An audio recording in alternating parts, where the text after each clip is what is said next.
On parle souvent de l'importance de sortir de sa zone de confort, d'oser, de se réinventer.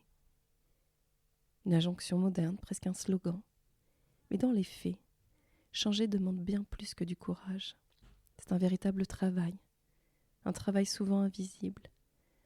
Changer de voie, de carrière, de posture, ce n'est pas juste une décision que l'on prend un matin en buvant un café.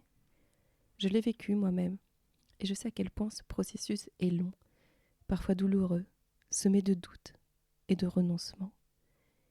Il faut déconstruire, puis reconstruire, apprendre de nouvelles compétences, se conformer au regard des autres, souvent bienveillants mais parfois sceptiques. Et pourtant ce travail-là n'est ni mesuré, ni reconnu. Il ne rentre pas dans une grille d'évaluation, ne se traduit pas par une ligne sur un CV. Il est personnel, intime, et pourtant il a un impact immense. Il change une trajectoire, un quotidien, une identité professionnelle et parfois même une identité tout court.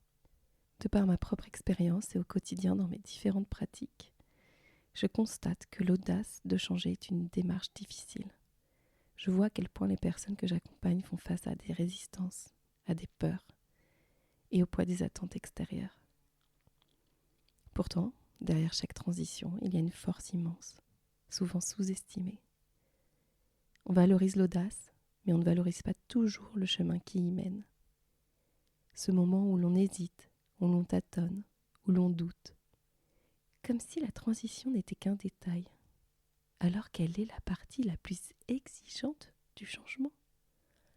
J'ai souvent observé ce paradoxe. On admire celles et ceux qui osent, mais on oublie que derrière chaque audace, il y a un travail de l'ombre.